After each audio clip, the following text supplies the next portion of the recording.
¿Tú crees que amar así es la verdad?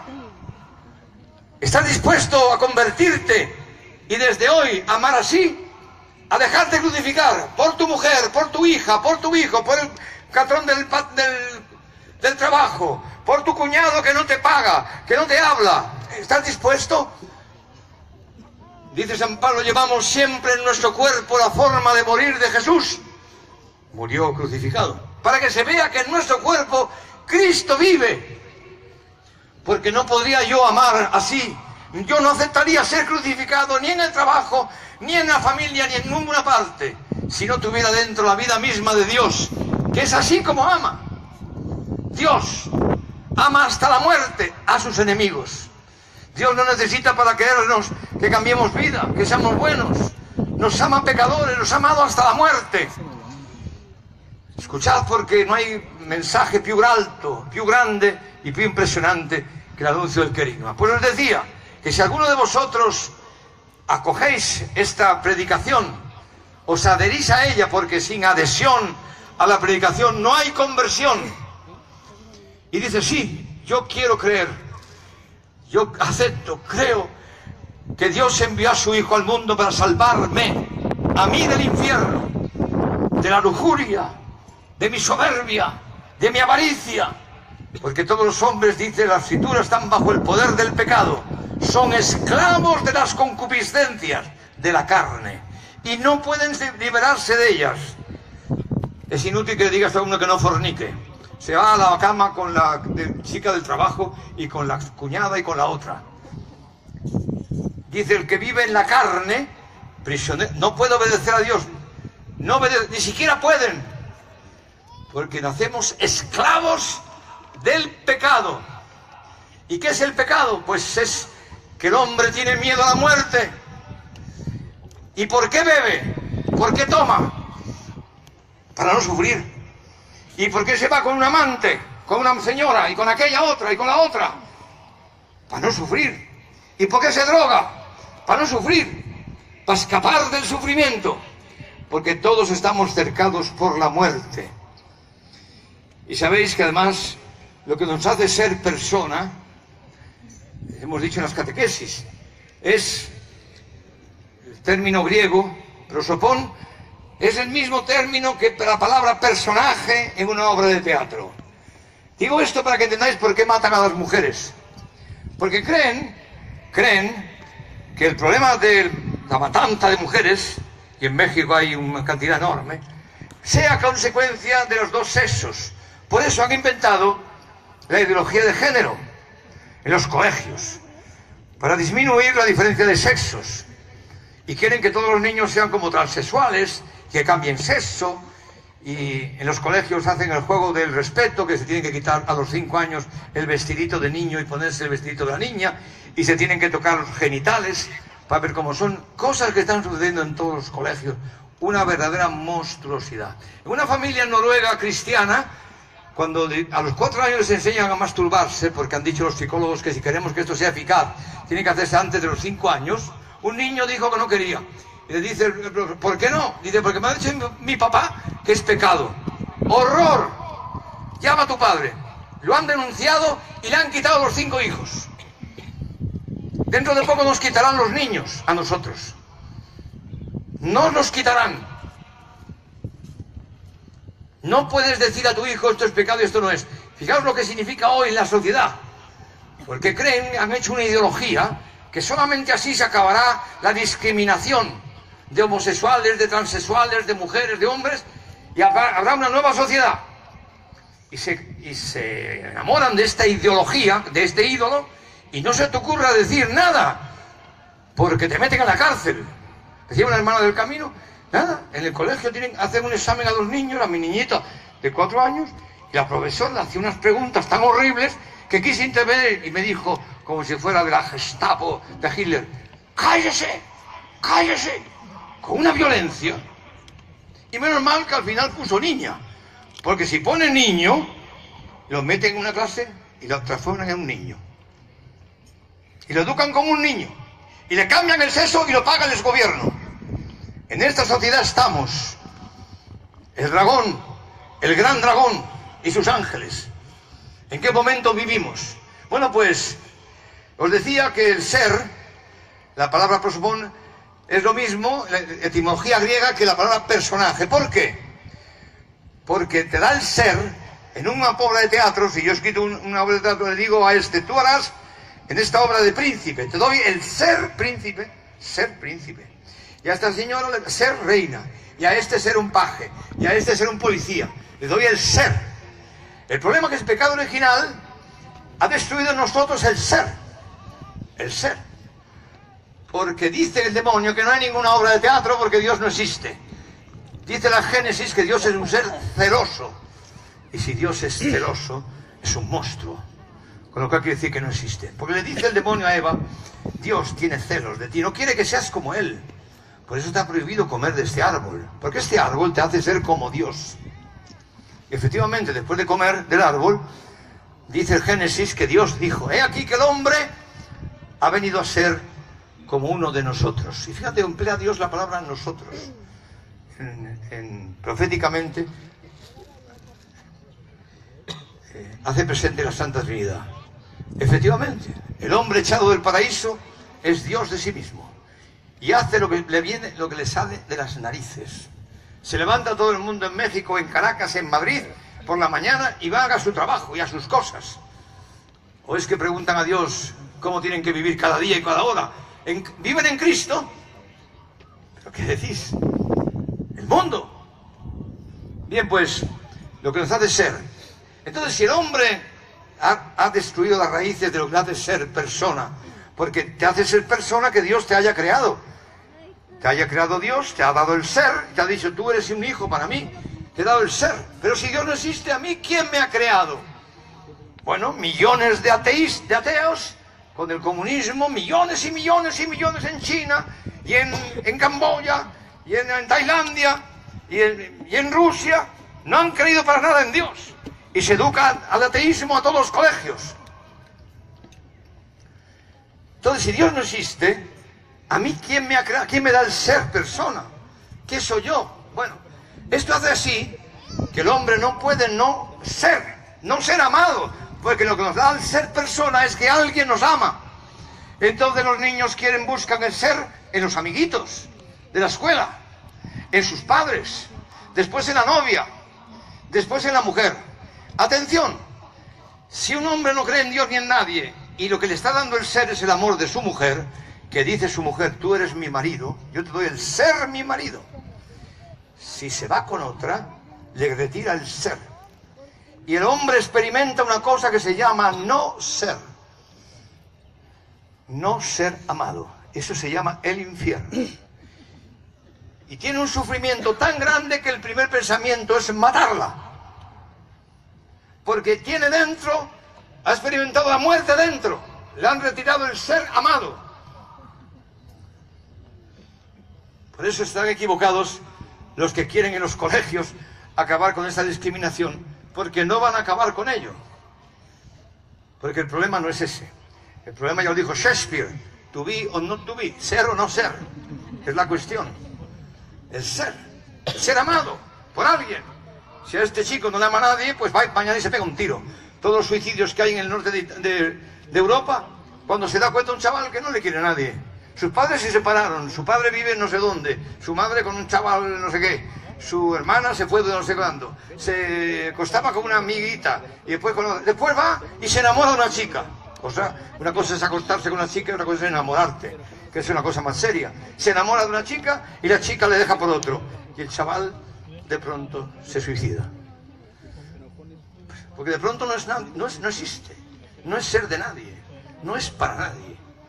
Nadie le quiere. No es ser persona, personaje. Le han retirado el ser. Bueno, esto es muy importante porque a nosotros el ser nos lo da la conversión. El Dios desciende su espíritu en nosotros y nos hace hijos de Dios. Lo dice San Pablo. San Pablo dice, el Espíritu de Cristo desciende a nuestro espíritu. Lo que se llama un toque de sustancia. La sustancia divina toca la sustancia humana. ¿Y sabes lo que le dice el Espíritu de Cristo a nuestro espíritu? Todos tenemos dentro un espíritu. que Dios existe, que nos ama como un padre, que somos hijos de Dios. Esto está escrito.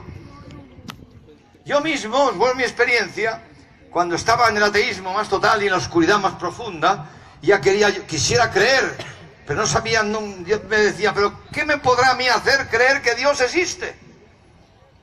Que no estamos solos en el universo. Dicen que estamos en el universo solos. Las galaxias. ¿Qué me puede a mí hacer creer que Dios existe? La iglesia, no creo en ella, ni en los curas. No me dicen nada. Hablo con un cura y me parecen pamplinas. La naturaleza, la belleza, pues no me dice nada. ¿Qué me podrá a mí convencer la existencia de Dios? ¿Y sabéis qué me pasó? Pues nada, que gracias a un filósofo hebreo, verso muy cercano al catolicismo, que dice que la intuición es un medio de conocimiento de la verdad superior a la razón. Intuición, eso que tienen las mujeres, uno intuyes. Y yo como artista, digamos así, tenía una intuición. De pronto me he dado cuenta que yo creía, era un discípulo de Sartre, era un existencialista. El existencialismo te dice que tú tienes que ser valiente y aceptar que un día tú no existías, ahora existes y mañana no existirás. Y acéptalo valientemente y no te inventes ni ningún cielo ni ninguna religión. Vive la existencia, el existencialismo con valentía. Con eso, bueno, ¿y qué pasó? Pues que yo intenté vivir así, pero chicos, la cosa no funcionaba. Y que, sabiendo que me iba, porque cuando no resistas más te pegas un tiro, me habían dado un premio extraordinario nacional, tenía dinero, fama, tenía todo y estaba muerto por dentro, totalmente muerto, muerto, cuando se te seca el alma y el corazón y no quieres a nadie, que eso es el problema de la soledad, por eso la gente se mata. Yo contaba el otro día un hecho de uno que está en Canarias, uno que tiene un yate, ¿entiendes? Ha casado 3 veces, la última mujer es joven, mona, tiene 3 hijos, uno está estudiando en Nueva York, otro está estudiando en Francia y el último está con ellos. Bueno, han cenado en la playa, marisco y tal, muy bien, los camarones y tal, ¿eh? ¿Por qué a la mañana se ha tirado del 10º piso del hotel? ¿Por qué? Tiene un yate, tiene una mujer, tiene un trabajo. Pues lo deja escrito. Hace muchos años que no quiere a nadie. No le importa nada ni de su mujer, ni de sus hijos, ni del trabajo, ni de nada. Se le secó el corazón y se ha matado. No se puede vivir sin amar. Por eso en las anotaciones leeréis algo de eso. Qué triste no tener a quien obedecer, porque obedecer es amar, etcétera, entre otras cosas. Bien, pues, se estaba diciendo, no sé qué estaba diciendo, este paréntesis, ¿por qué lo he hecho? Estaba hablando de que entonces este embrioncito que nace hoy necesita un útero, porque lo que nace es muy chiquitín. Con la Virgen María, cuando la acepta, el arcángel San Gabriel, hoy es la encarnación. El arcángel Gabriel le dice a una chiquita de 17 años, que calculan que tendría 16 o 17 años, le dice una noticia, un querigma inmenso, que va a ser la madre de Dios. El que nacerá en ti será llamado Hijo de Dios. Y la pobre no sé si entendió algo, pero fue capaz de decir, hágase en mí tu palabra, se realice en mí. A partir de ese momento dice que del cielo descendió el Espíritu Santo sobre ella. De la misma manera, aquí, los que creáis en mi predicación, descenderá el Espíritu Santo. ¿Por qué desciende? Porque dice San Pablo, en la Epístola a los Hebreos, que Cristo crucificado es imagen de la sustancia divina.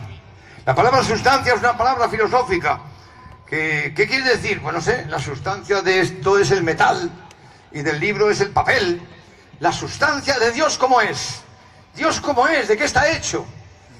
Pues miradlo, Cristo crucificado es la impronta de la sustancia divina. Dios es amor a ti crucificado hasta la muerte.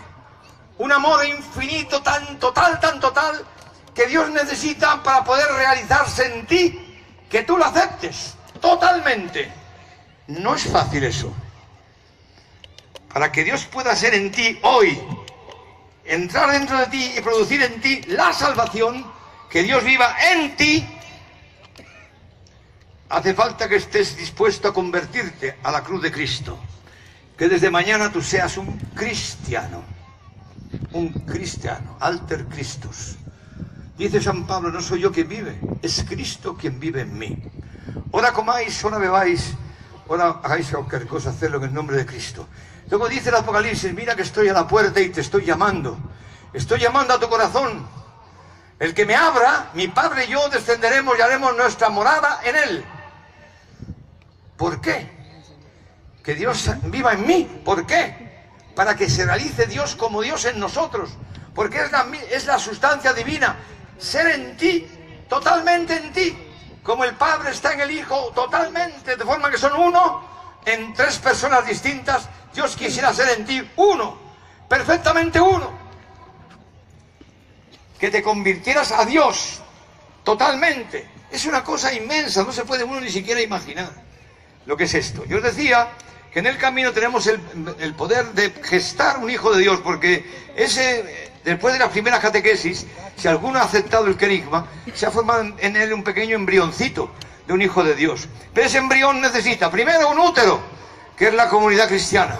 Segundo, ser alimentado por la palabra y por los sacramentos. Tercero, una comunidad con la cual compartir la fe. Y cuarto, un cordón umbilical, que es la obediencia a los catequistas. Y esto, si hacéis el camino bien, va a gestar en vosotros un hijo de Dios. Un hijo de Dios que se va a ofrecer a Cristo después de 12 años para que sea enviado al mundo entero a salvar a los hombres. Esto es lo que está sucediendo con el camino. Con las misiones agentes, con las familias en misión, con las comunidades in misionen, porque ahora tenemos tantas comunidades en las parroquias que hemos pensado, y Dios nos lo ha sugerido, el que tiene 2 túnicas, que le dé una al que no tiene. Y está el Papa ha enviado las primeras 15 comunidades a las periferias de Roma, que están llenas de chinos, de musulmanes, de rumenos, de migrantes. Y la parroquia tiene poca gente, pues le mandamos 2 comunidades. Una parroquia que tiene 30, 2 se van a esa parroquia, 4 se van a otro sitio. Y va toda la comunidad, todos juntos. Y mirad, están contentísimos. Hace poco con el padre Manu, tuve un encuentro con las comunidades en misión de Madrid. Hacía 10 años que no les veía, porque yo les mandé, digo, el Señor os inspirará, porque nunca he proyectado nada. ¿Y qué tenemos que hacer? Ya lo veréis, el Señor os... Bueno, estaban contentísimos. ¿Sabéis por qué estaban contentos? Y esta palabra que voy a decir la digo a los curas que están aquí.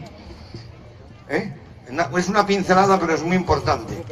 Están contentas por una razón, porque los cristianos, y más los curas quizá, todos los días tenemos un peligro. ¿Sabéis cuál es el peligro? Que Dios te vomite. Las palabras más duras de la Escritura las ha dicho Dios. Dice, porque no eres ni frío ni caliente, te vomitaré. Te voy a vomitar. Fíjate. ¿Y por qué te voy a vomitar? Porque el hombre se instala. Un cura se instala con el coche, con el dinero que pide para las misas, con una chica que conoce y la deja y no sé qué y no sé cuánto, se comienza a instalar. ¿Y sabe lo que le produce este instalamiento? Que pierde el celo. Pierde el celo por anunciar el Evangelio y se acabó. Aparece en su vida interior la tibieza. Y las palabras más duras de las Escrituras las tiene Dios contra los tibios. Y eso muchos curas y cristianos también, y catequistas, todos.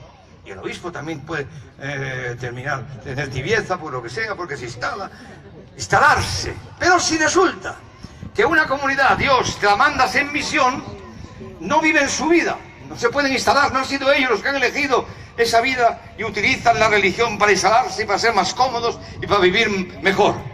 No, están viviendo la vida de Dios, que los han mandado a una zona muy difícil, llena de musulmanes. Y esto protege las raíces de la fe. No saben por qué están todos muy contentos. Y están llenos de celo. Porque ya dijo el Señor que el calzado del anuncio del Evangelio te preserva contra la serpiente que te amenaza el talón. Si algún cura ha perdido el celo, pues ya sabe lo que tiene que hacer. Pedirle al obispo que quiere ir a evangelizar. Si alguno de vosotros ya está todo programado por el camino, para que no perdáis, para que no os instaléis, porque también te puedes instalar en la comunidad, tranquilamente, y de pronto pierdes el celo y no quieres ir a la comunidad, te aburres o lo que sea.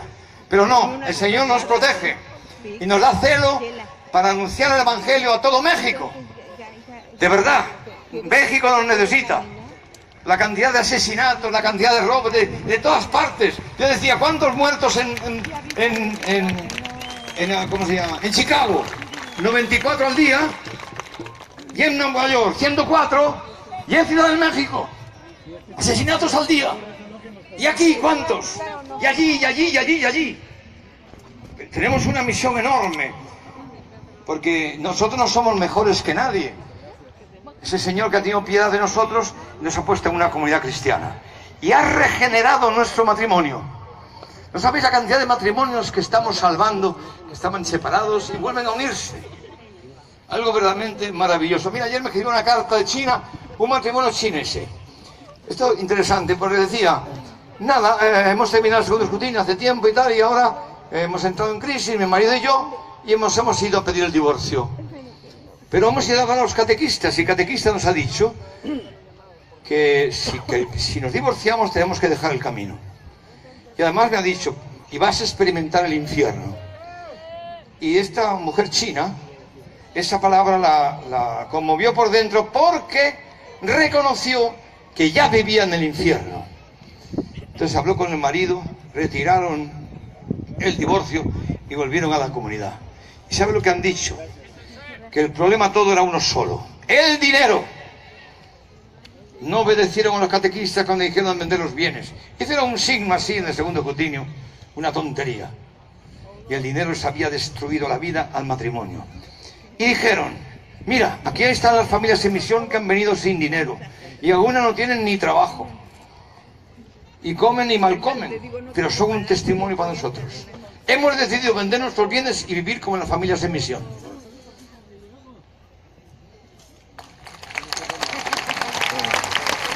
No, están dando un testimonio, las familias en misión en China y en todas partes, un testimonio impresionante. Ahora mismo me llaman de Ucrania, hace 15 días, diciéndome que el catequista dice, Kiko, no sé qué vamos a hacer con estas familias, porque aquí el gobierno no nos da trabajo, no nos permite trabajar. Están pobrecillos todo el día allí en la casa, 24 horas, con muchos hijos, y viven de lo que les manda un poquito su comunidad, porque no tienen trabajo, no tienen de qué sobrevivir. Y yo digo, hombre, chico, pues eso es muy duro, que se vuelvan. Y me llaman los padres, ¿cómo, Kiko? Que nos volvamos ni a hablar, estamos felicísimos, y si no cenamos mejor. Pero hombre, ¿qué es eso de volver? No, tenemos una misión enorme, tenemos muchos ucranianos aquí, todos comunistas que nos quieren, que nos aman, y nada, no quieren volverse. Las raíces de la fe sostenidas por el celo para anunciar el Evangelio. Eso es algo grande y maravilloso. Bien, hermanos, pues, entonces, no puedo acabar sino llamándose a conversión. Es como si Dios mismo... Oye, no he leído la palabra de San Pablo. Un momento que voy a acabar leyendo a San Pablo. Es que estoy cada vez peor. ¡Ay! ¡Ánimo, chicos, ánimo!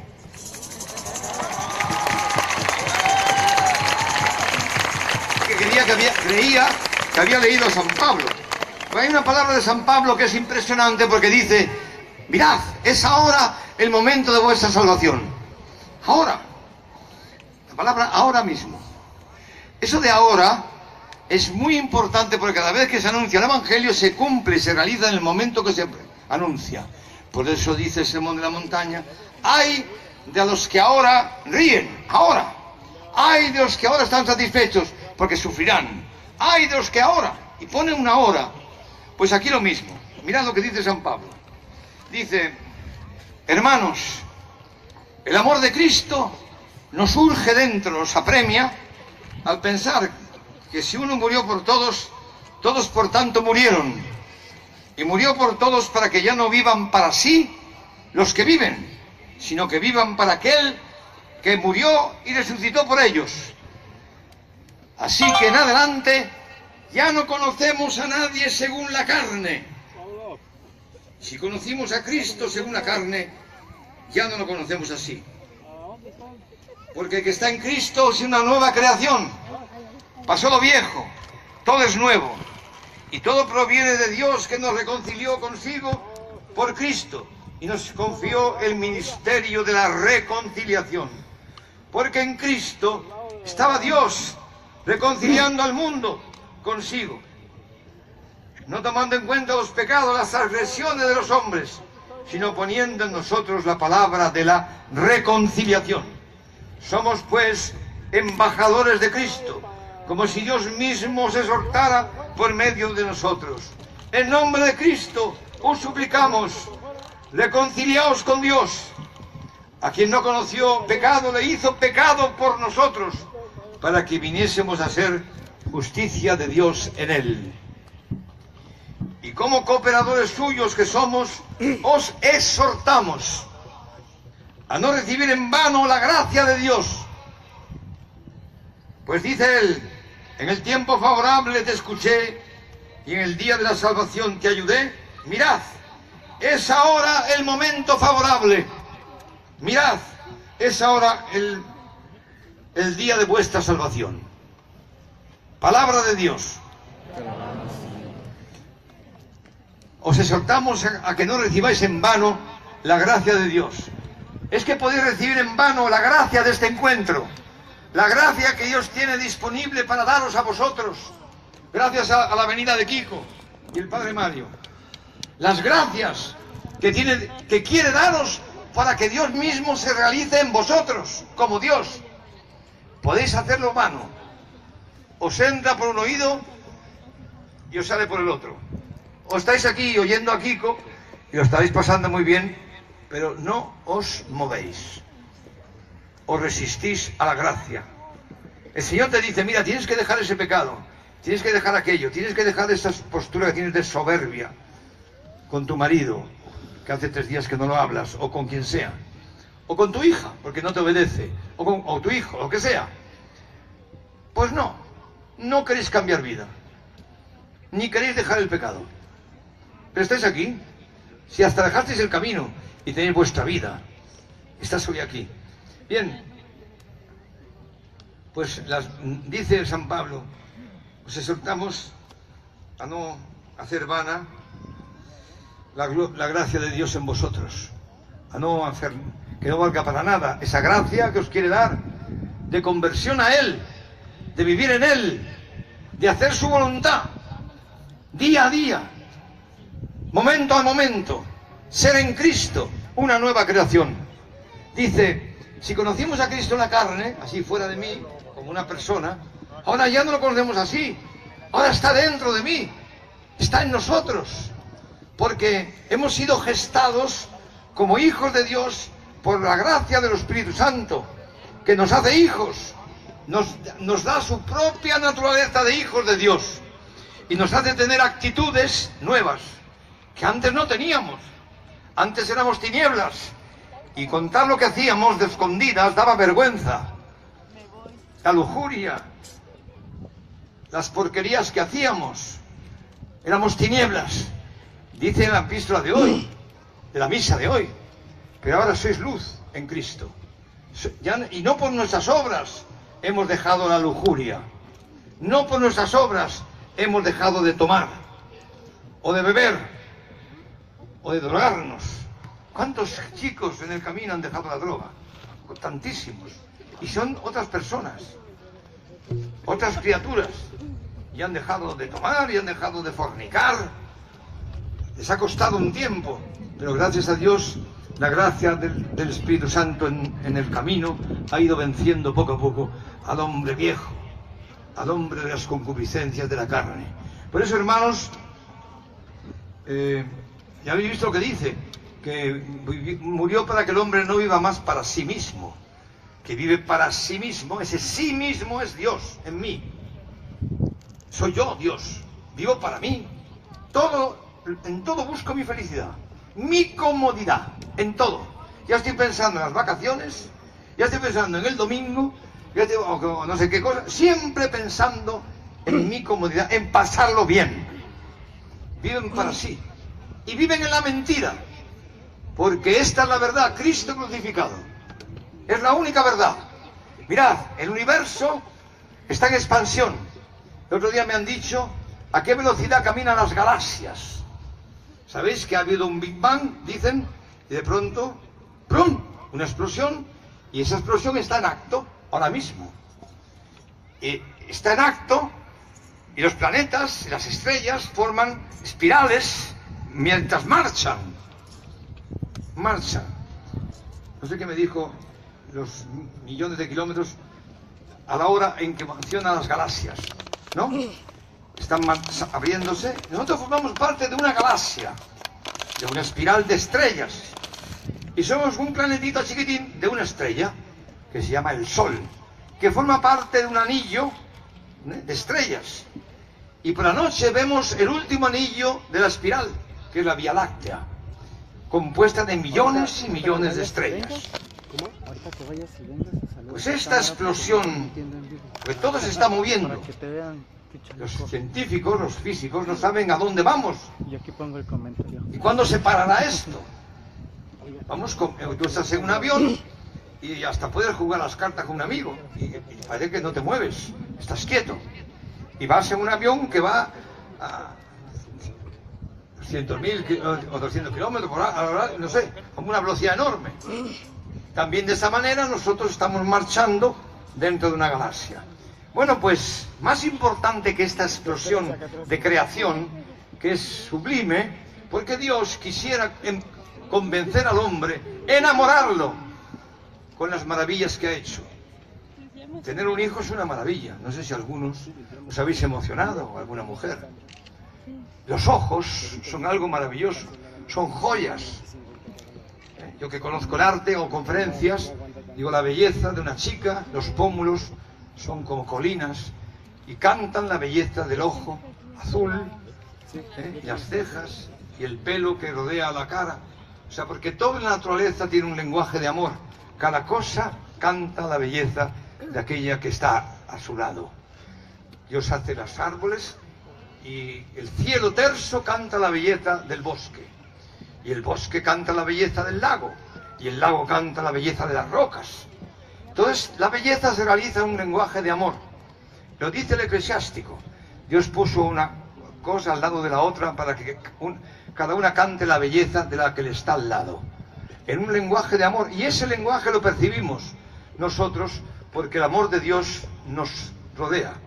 El misterio pascual está en torno a nosotros. Las nubes mueren dando el agua, como Cristo murió dándonos la vida. Los tomates se mueren como tomates para darte alimento. O sea, todo en la naturaleza está cantando el misterio del amor en Cristo. Bueno, pues esta explosión universal, que es algo maravilloso, que no tenéis que ser unos burros y pensar un poquito en alguna de estas cosas, pues algo más importante que esto es la conversión. Más importante que la explosión del universo es la conversión. Mirad, Dios envió a su Hijo al mundo para salvar a todos los hombres. Todos los hombres estaban condenados al infierno, a la muerte. Sabéis que el cielo se cerró y los dos santos padres, antes de que viniera Cristo, estaban en el Seol. Tenían que esperar en el infierno, en una especie de infierno que se llama el Seol. Estaban ahí dentro Abraham, estaban Isaac, Jacob, estaba Moisés, estaban David, estaba Salomón, San Juan Bautista, todos en el Seol, porque el cielo se había cerrado por el pecado infinito que cometió el hombre contra Dios. Inmenso, porque mató a Dios, el hombre, en sí mismo. Lo mató. Bueno, pues Cristo, por eso cantamos en el credo que descendió a los infiernos, para abrir las puertas del infierno y sacar a Adán y Eva del infierno, y a Moisés, y a Abraham, y a David, y todos están ahora en el cielo. Estaba cerrado el cielo. Y entonces envió a su Hijo para salvar a todos los hombres y salvarlos de del salario del pecado es la muerte. El hombre fue condenado a muerte por haber pecado. Dice la Biblia que Dios no creó la muerte, que la muerte entró en el mundo por la envidia del demonio. Eso es la palabra de Dios. La muerte entró en el mundo por la envidia del demonio. Entonces, la muerte se refiere a la muerte eterna, a la muerte inmensa, a la muerte del infierno. Mirad, hay un texto de la Escritura que os puede dar una luz en esas pinceladas que os doy. Es cuando las mujeres ven a Cristo que va con la cruz todo hinchado. Le habían dado los 40 latigazos del flagellum romano, que eran cintas de cuero con 2 bolitas de plomo al fondo. Figúrate si con este flagelo haces así en la mesa, ¡ras!, la destruyes. Si han hecho con esto a Cristo, ¡ras!, y la han hinchado todo. Y tenía una corona de espinas que han contado en las índoles 60 clavos sentados en la cabeza. Bueno, lo que ha sufrido Jesucristo por nosotros, no os lo podéis imaginar.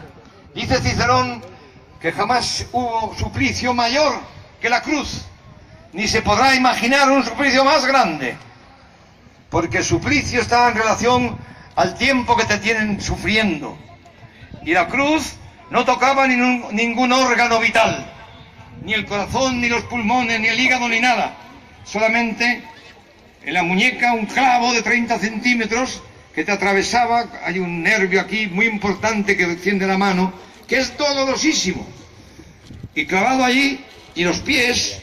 Pero resulta que la naturaleza es muy fuerte que el hombre, y quiere sobrevivir a la muerte, y cuando está colgado se asfixia, y entonces el cuerpo, independientemente del hombre que quisiera morirse, sería algo, una misericordia grande matarlo, no puede morir. Entonces no tiene más remedio que haciendo fuerza en el clavo, que te hace unos dolores horribles. Entonces los crucificados chillaban, chillaban y chillaban, se aupaban para respirar, y en cuanto cogían aire, ¡pum!, volvían a caerse, y de nuevo hacían este ejercicio, y de nuevo, ¡pum!, y de nuevo con gritos aterradores. No se les podía mirar. Y lo más horrible de este suplicio es que podía durar hasta 3 días, horas. Dice que algunos verdugos no podían resistirlo y le cortaban las piernas para que no pueda ya levantarse y pueda morir. O sea, esto, que es un suplicio tan enorme, tan infernal, que inventaron los romanos para someter a pueblos bárbaros, un ciudadano romano no podía ser crucificado. Esto, no sé si es como una meditación de Cuaresma, sobre la pasión de Cristo. Nosotros tenemos normalmente los Cristos triunfantes sobre la cruz. Entonces no tiene esta apariencia terrificante, porque un crucificado tenía que estarse moviendo constantemente. La Virgen María vio a su hijo desde las 9 de la mañana hasta las 3 de la tarde que murió, haciendo esta gimnasia de horror, gritando. Cristo también gritaba, porque no puede por menos el hombre que gritar ante dolores inaferrables. Bien, pues os decía que hay un texto en la Escritura que nos puede hacer entender, y es cuando Cristo va con la cruz a cuesta. Dicen que estaba todo hinchado por los latigazos que le habían dado, el flagellum, y era todo una bola de sangre, y con la corona de espinas. Las mujeres que estaban en una calle y lo vieron que pasaba, mujeres asiáticas, comenzaron a gritar, ¡ah! Gritos y gritos y gritos. Y Cristo se para y dice: no gritéis por mí, no lloréis por mí, llorad por vosotras y por vuestros hijos. Porque si esto se hace con el leño verde, ¿qué no se hará con el seco? O sea, que el demonio tenía preparado para todos vosotros un horror. Si esto hacen con el leño verde, ¿qué será el infierno para los leños secos? Por eso les quiere decir: dejadme que vaya a salvar la humanidad del horror, del sufrimiento y de la muerte eterna.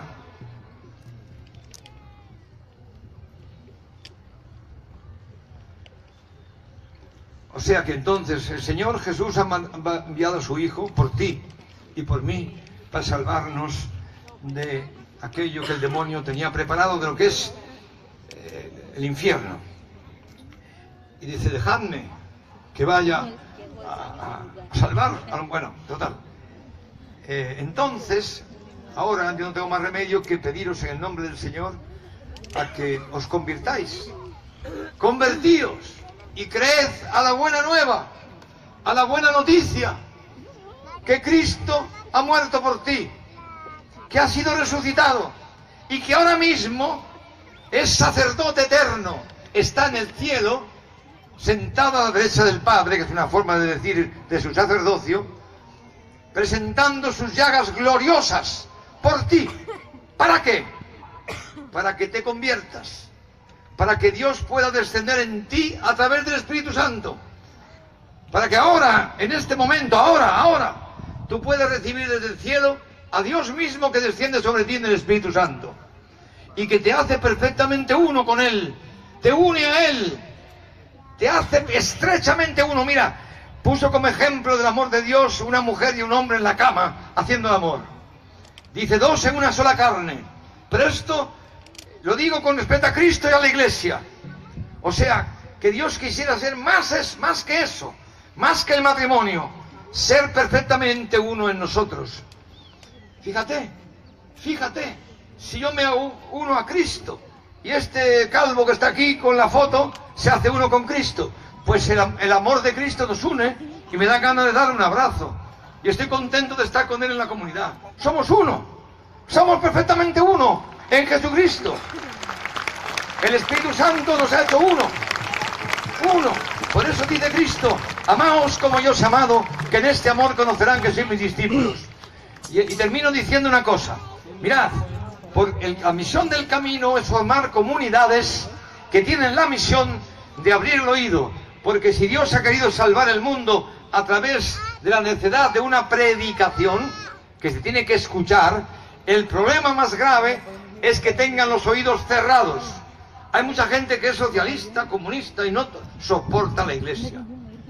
Y cuando se ha enterado que tú estás en una comunidad neocatecumenal, le parece un rollazo horrible. Y cuando te quieres acercar a él para decir, no, porque Dios te ama, anda y cuéntale esos rollos a tu padre. Porque tienen el oído totalmente cerrado, no escuchan. Entonces, ¿cómo podremos salvar el mundo si resulta que el mundo tiene los oídos sordos, cerrados? ¿Cómo se abren los oídos? Pues los Hechos de los Apóstoles dicen que el querigma que aparece de San Pedro, antes hay un milagro. El milagro de las lenguas, nombres de 17 naciones, y cada uno lo oía en su propia lengua. Hay milagros y milagros en los Hechos de los Apóstoles, después se anuncia el querigma. O sea, los milagros abren el oído. Es como unos amigos aquí que son ateos, pero ¿qué va Cristo a vencer la muerte? ¿No lo creéis? Escuchad un momento. Entonces traigo una chica aquí muerta, le digo, en nombre de Jesús de Nazaret, a ti te digo, levántate. Y se levanta de la muerte. Todos estos tíos se quedan ahí sobrecogidos. Entonces, ¿me escucharán o no? Ahora ya puedo hablar de que Cristo ha vencido la muerte. Sí, claro. Nos has abierto el oído. Nos has preparado bien. Pero hay un momento en los Hechos de los Apóstoles que los milagros se acaban. Porque aparece un milagro mayor, el que la Virgen María nos ha hecho vivir a nosotros. Y es que aparece la Iglesia como una comunidad de hermanos, no muy grande, 30, 40, dice que el Señor les hizo sentar en grupos de 50 y de 100, máximo puede ser 100, aunque sí dicen los psicólogos que no se ama lo que no se conoce, y te hacen escribir en una página las personas que conoces, cómo se llaman, dónde viven, cuántos hijos tienen y dónde trabajan, no pasas de 40. Porque somos limitados en el conocimiento y no se puede amar lo que no se conoce. Todas las pequeñas comunidades cristianas que han vencido la bestia eran pequeñas comunidades, no eran grandes comunidades. Porque Cristo ha dicho, amaos entre vosotros, amaos como yo os he amado. Con una acentuación, como yo os he amado. Ya sé que del matrimonio tu marido es el enemigo, que es un soberbio. Ya sé que tu mujer es tu enemigo, pero yo te he dado una capacidad de amar al enemigo. Por eso el matrimonio cristiano es indisoluble. Pero si no tienen fe, se separan todos, porque la convivencia con el otro es insoportable. Decía Sartre que el otro es el infierno. Sin embargo, a nosotros la Virgen nos ha dicho el otro es Cristo, porque es el producto de la iniciación cristiana. Descubrir que el otro es Cristo. Pero si tú no tienes fe, aunque con la primera mujer o con la segunda o la tercera, al final te vienen ganas de retorcerle el pescuezo. Es así. La convivencia, el otro es diverso a nosotros y tenemos una dificultad enorme de amar al otro en la dimensión del enemigo, porque no hemos vencido la muerte. Y las actitudes de esa mujer me están destruyendo. Cuando me pone el morro en casa y no me habla en 2 días, no resisto más. Y cuando no quiero hacer el amor. Y cuando se venga de mí por no sé qué cosas, porque no soporta que me vaya a jugar con los amigos o a tomar. Y cuando es horrible. O sea, l'altro ha llegado un momento que te sofoca su actitud, su forma de ser.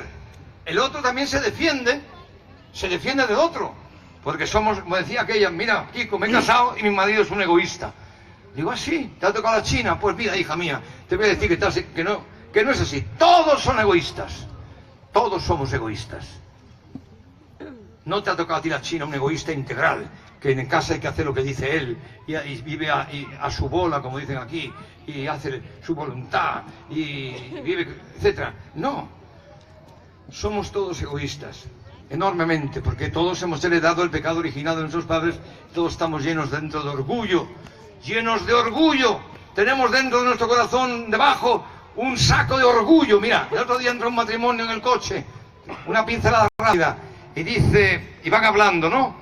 Y dice la mujer al marido, si sigues hablando así, yo me separo. Y le ha mandado una flecha al orgullo, y el marido se calla. Y al cabo de un rato le dicen, mañana nos divorciamos. Y a la mañana siguiente se divorcian. Por una palabrita, ¿Qué le ha dicho? Que te toque a ti el orgullo que tienes dentro. Vamos a ver.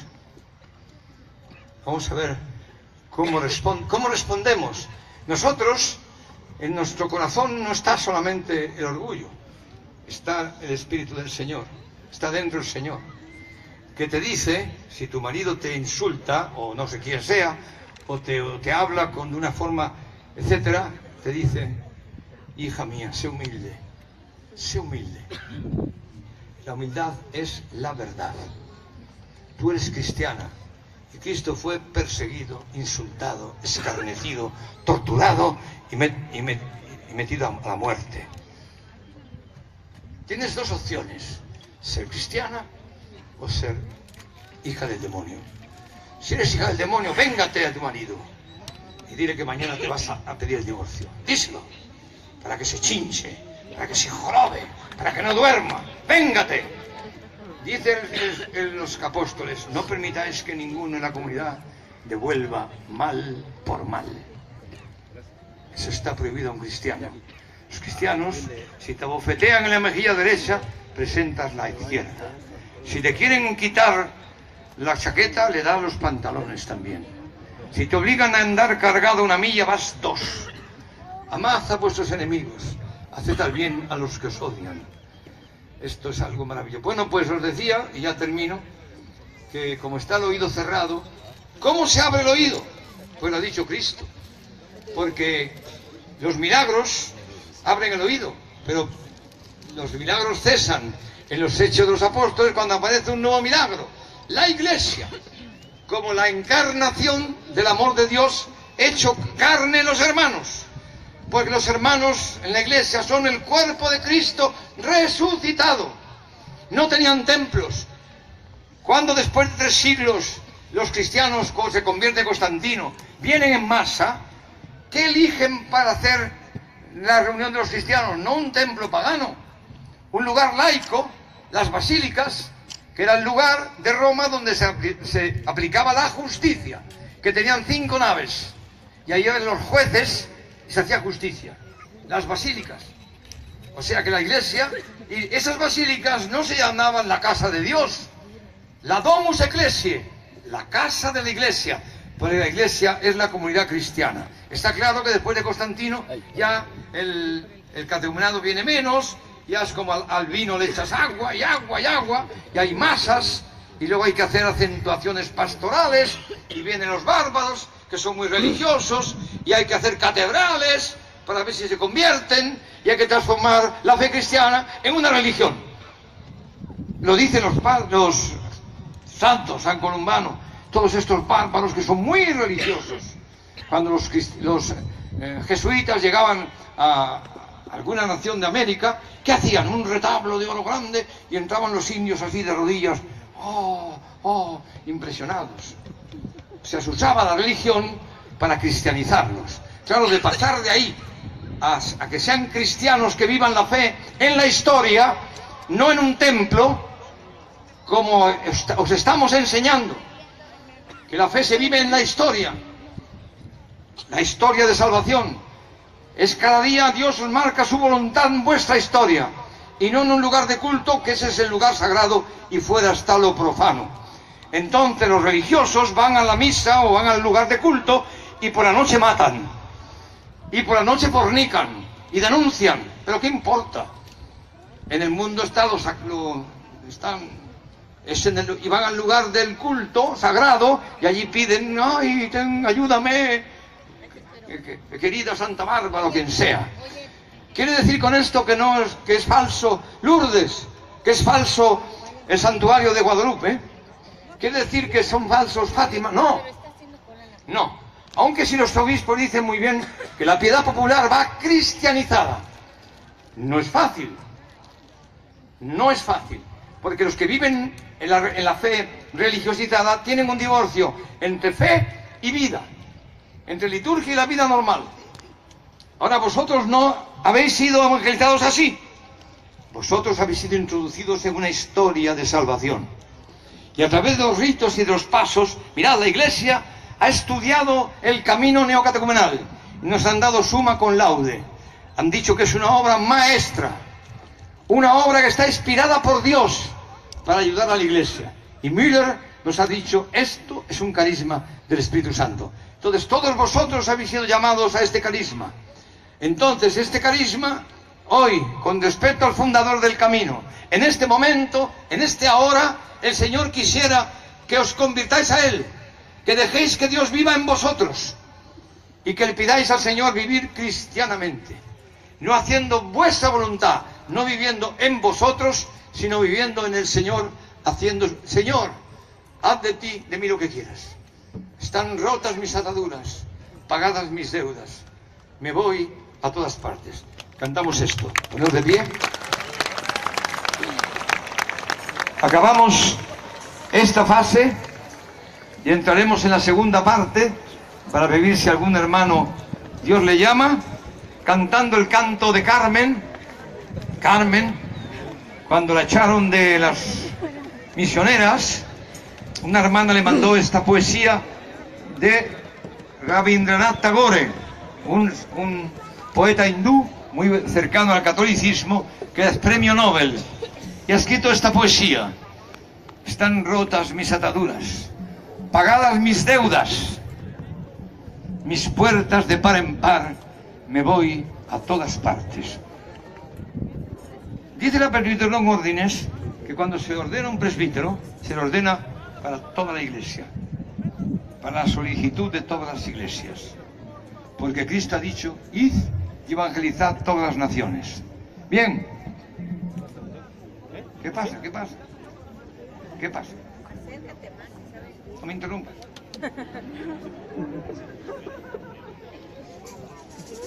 Déjame. Ponemos aquí abajo. Tranquilo. ¿Dónde está? Entonces cantamos este canto. Están rotas mis ataduras, pagadas mis deudas. Cristo ha roto nuestras cadenas al pecado, al orgullo, a la soberbia, a la lujuria, al alcoholismo. Ha pagado mis deudas, ha muerto por mis pecados, ha pagado por mí, con su sufrimiento y muerte.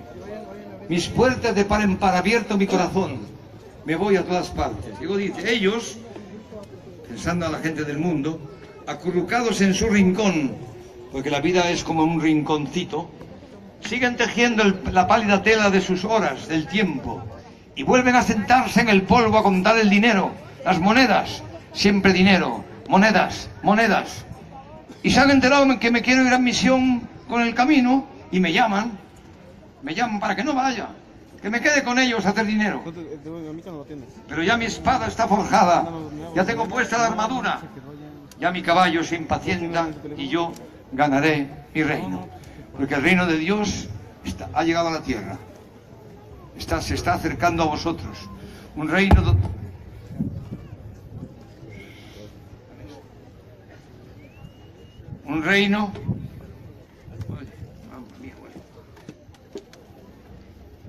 el aire. Bueno, vamos a cantarlo esto.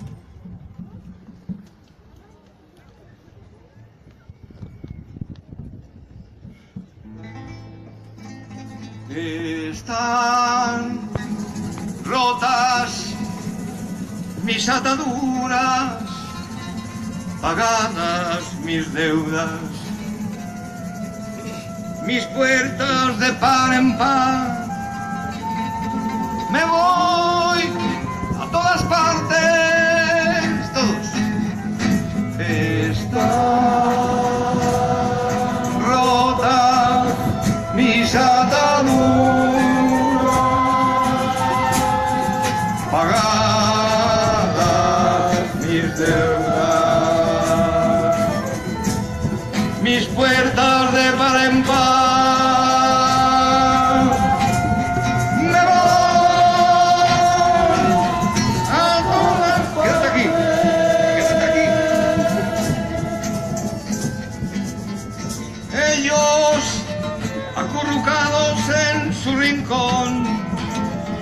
Siguen tejiendo la pálida tela de las horas y vuelven a sentarse en el polvo a contar sus monedas y me llaman para que no siga, pero ya mi espada está forjada, ya tengo puesta la armadura. Ya mi caballo está impaciente y yo ganaré mi reino, y yo ganaré mi reino, ganaré mi reino, ganaré mi reino, me voy a todas partes, ganaré mi reino, ganaré mi reino, me voy a todas partes. Están rotas mis ataduras, pagadas mis deudas, mis puertas de par en par.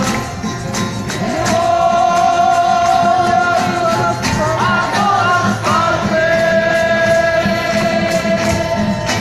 ganaré mi reino, me voy a todas partes, ganaré mi reino, me voy a todas partes. Muy bien, ahora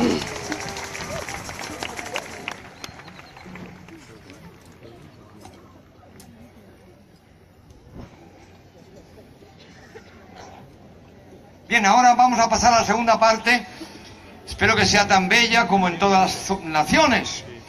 Veremos si es posible, porque no se trata de un sentimiento, sino de que Dios realmente os llame. Muchos chicos dicen: Kiko, yo estoy esperando que tú pases, porque en los encuentros que tú tienes siento que Dios me dice: tú, levántate. Y cuando llegué no tenía yo pensado levantarme ni nada, pero pasa el Señor en ese momento y me dice: tú, levántate. Tenía un chico a mi lado que estaba con la novia y de pronto la novia se quedó boquiabierta porque estaba levantado. Y le digo: chica, me ha dicho que me levante. Aquí estoy. Ya verás. O sea que es impresionante. Los chicos, las chicas, las familias. Me dice este señor, este hermano, que aquí hay peligro de que esto... Oye, ¿se puede hundir esto? ¿Cuántos quieres que haya aquí? Bueno, 100, pues muy bien. Cuando ya 100 los ponemos aquí abajo. Tú deja que esto esté libre. A ese fotógrafo lo mandado para atrás. Lo he echado para atrás. Y aquí se ponen aquí y aquí, si es que hay muchos. No sabemos cuántos habrá. Pero antes de decirte que te pares o que te levantes, yo quisiera que el padre Mario, compañero de fatigas, nos diga una palabra. Querido Mario... ¡Ánimo!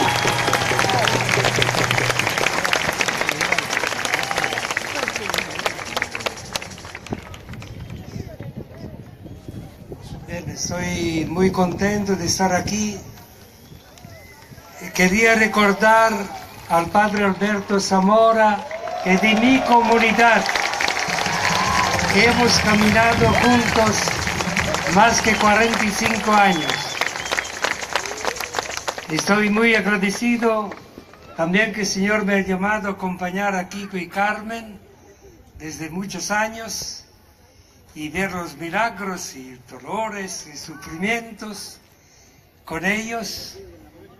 Carmen decía que el camino neocatecumenal no sería posible, mejor que os sentáis si podéis, no hablo mucho, pero no sería posible si no estuviera hecho el Concilio Vaticano II, porque el concilio que con 23 el Señor ha inspirado para los desafíos de los tiempos modernos, por este mundo ateo que rechaza a Dios, los padres del concilio han escrito 4 constituciones que son los pilares de la vida cristiana y del camino neocatecumenal. El primero, por orden no cronológico, es sobre la palabra de Dios. Después de la reforma de Lutero, la Iglesia se había un poco cerrado respecto a la Biblia, a las Escrituras. El concilio ha ido a las fuentes y ha dicho que no se puede comprender el Evangelio sino a la luz de toda la historia de salvación que Dios ha hecho con Israel.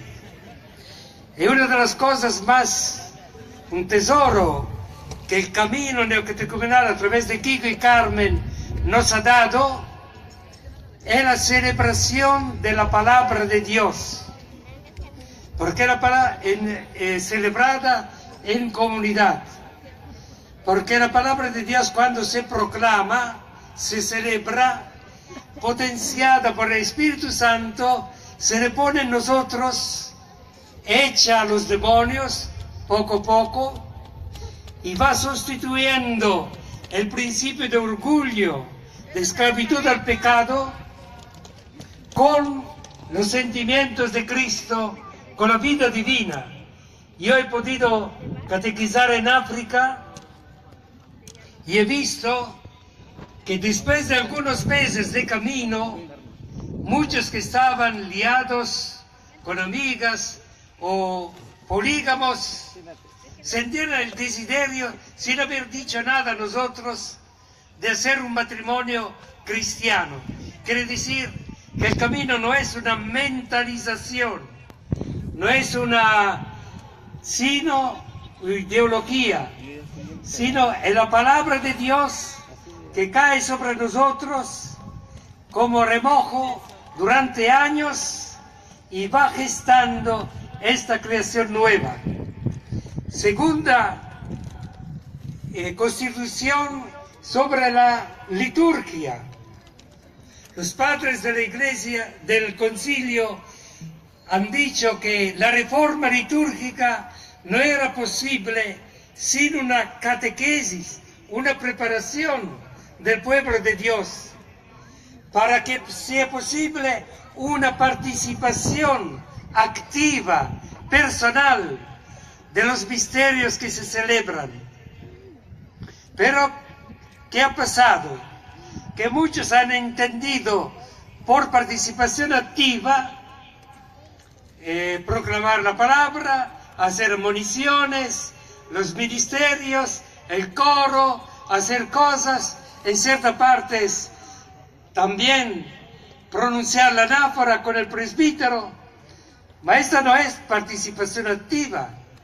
Participación activa es esa iniciación que en el camino, a donde poco a poco la vida divina entra en nuestro corazón. Y Carmen decía que la Eucaristía y sobre todo la Pascua es la fuerza de Cristo resucitado que nos arrastra con Él, de la muerte a la vida. Y esto lo vivimos siempre más en la comunidad, en las liturgias pascuales de las comunidades que han acabado el camino. Sentimos la presencia de Cristo resucitado que transforma cada vez nuestra vida. Entramos cansados y salimos contentos y ligeros en la paz del Señor. Y la tercera constitución, para ser breve, hago solo estas tres, es la constitución dogmática sobre la Iglesia, Lumen Gentium. El camino en pequeña comunidad es una iniciación a lo que es la Iglesia. Decía Pablo VI, la Iglesia ha hecho una reflexión sobre sí misma. ¿Quién es la Iglesia? ¿Cuál es su misión? Y ha redescubierto que antes del concilio la Iglesia era concebida como una pirámide, con el Papa, los obispos, los curas, religiosos y el pueblo de Dios. Y el concilio ha rovesciato, no sé cómo se dice, revuelto, ha dado la vuelta a esta pirámide. Encima el pueblo de Dios, después el clero, los obispos y el Papa, servo de los siervos. ¿Y esto qué quiere decir? Que ha redescubierto como el cuerpo de Cristo, donde hay la cabeza, que es fundamental, pero no basta. La cabeza necesita del corazón, de los pies, de las manos, de los miembros, donde está la cabeza que actúa en nombre, en la persona de Jesucristo, para comunicar la vida de Dios a los miembros, pero están también los carismas. Y en la comunidad cada uno tiene su lugar, su sitio, todo es importante, porque si te duele un dedo del pie, todo está paralizado.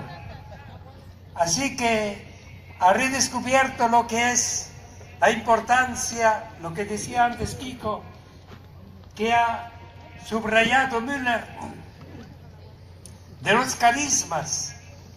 Y el camino es un carisma que Dios ha dado a su Iglesia, este tesoro de llevar el concilio, la renovación del concilio.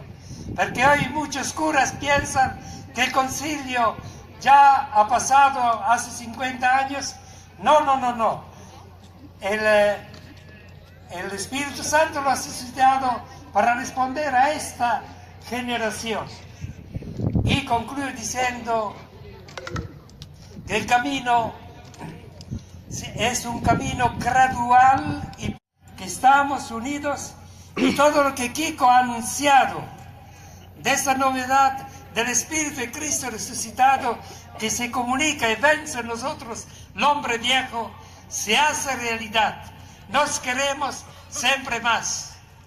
Aún nos enfadamos, aún nos buscamos, pero nos perdonamos más fácilmente. Y el Espíritu Santo crea la comunión en el respeto de la diversidad de cada uno, como tendría que ser en el matrimonio. No existe amor sin respeto a la libertad del otro. Y por tanto concluyo, si alguno de vosotros siente la llamada del Señor a dar su vida para llevar la vida a los que están muertos, que no conocen esta noticia. No hay cosa más maravillosa para un cura decir tus pecados te son perdonados, que para un catequista, para una familia, dejar todo para llevar la vida a otros que están destruidos. No hay consolación más grande que ver nacer la vida en las personas, en los matrimonios, Por eso si alguno siente esta llamada, yo la sentí muy joven, puede ser porque estoy de cabeza dura, pero a los 5 años y medio. Y también la Madre Teresa he sabido, ella también, porque la edad de esta edad, cuando somos pequeños, donde el Señor se comunica más en el profundo de cada uno de nosotros. Pero el Señor se llama en distintas maneras, distintas formas, a distintas edades. Papa Francisco a los 17 años racconta en su vida: si alguien siente esta llamada, no tengas miedo. Ma yo soy avaricioso, soy lujurioso, me gustan las chicas. No te preocupes. Mira el que te llama. El que te llama es fiel. Se ha hecho este milagro conmigo, con tantos curas, con el señor obispo que está aquí. Tiene poder también de cambiar tu vida. Y te aseguro, después de 50 años, la vida con el Señor es maravillosa. Lo que quieras, hay Hay que dificultades, desocupar. más grandes consuelos porque ya vivir en el reino de Dios aquí sobre la tierra.